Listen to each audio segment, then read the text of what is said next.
आता युद्ध सुरूच आहे, तर लाहोर, कराची, इस्लामाबाद, बलुचिस्तानवरती तिरंगा फडकवूनच गप्प बसेल असंच त्यांच्या गर्जना आणि आरोळ्या होत्या. काय झालं काय? आज त्या विषयावरती आवाज बंद आहे. राजकारणात काय होईल ते सांगता येत नाही. पण राऊत काल फोटो सेशनच्या निमित्तानं सगळे एकत्र होते. येऊ द्या ना. ही एक उद्धव ठाकरे संसद शिंदे एका फ्रेम मध्ये दिसले, पण दोघंही एकमेकांशी बोललेही नाही, एकमेकांकडे पाहिलंही नाही आणि वेगवेगळ्या ठिकाणांवर बसले. उद्धव ठाकरेंनी शिंदेच्या शेजारी बसणं टाळलं. मग तुमचं काय म्हणणं होतं? त्यांनी शिंदेना मांडीवर पण बसायला पाहिजे होतं. सांगा ना तुम्ही, सांगा. ते शिंदेना त्यांनी मांडीवर पण बसावं अशी तुमची अपेक्षा आहे का?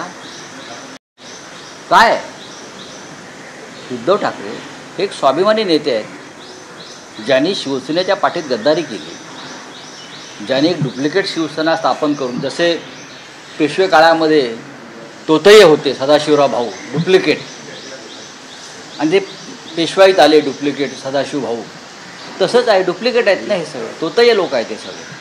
त्यांच्याबरोबर काय हस्तांदोलन करायचं महाराष्ट्राला आवडलं नसतं. मराठी भाषा अस्मिता आंदोलन, विजयोत्सव, अलीकडच्या काळातल्या घटना बघितल्या तरी अजूनही बाहेरच्या राज्यातून आलेली माणसं, विशेषतः व्यावसायिक, व्यापारी हे मराठी बोलण्यास तितकेसे आग्रही दिसत नाही आणि यावरून त्यांना मारहाणीच्या घटना वारंवार होतात.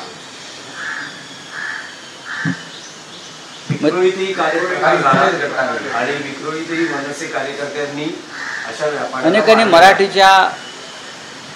मराठीचे क्लासेस लावलेले आहेत.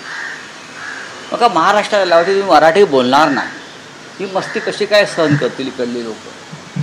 काल ममता बॅनर्जी बोलल्या ना, किंवा आसामचा मुख्यमंत्री बोलतो ना, माझ्याकडे मी आसामीत चालवणार, बंगालमध्ये बंगालीत चालणार.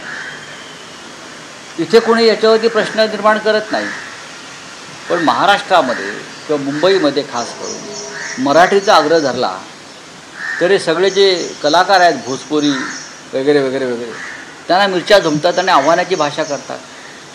तुम्ही इथे रोजीरोटीसाठी येता, आपलं आणि आपल्या कुटुंबाचं पोट भरायला येता.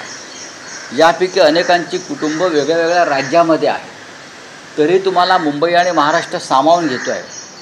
आमचं मन मोठं आहे, विशाल आहे, तर ही मस्ती कशा करता तोंड उघडू नका ना, मी बोलणारच नाही अशी मस्ती समोर आली का मग कानफडात बसते. मी दुर्दैव आहे. बोला. भाजपचे आमदार सुरेश धस यांनी पंतप्रधान पीक विमामध्ये मोठा घोटाळा झाल्याचा काल विधानसभेत आरोप केलेला आहे.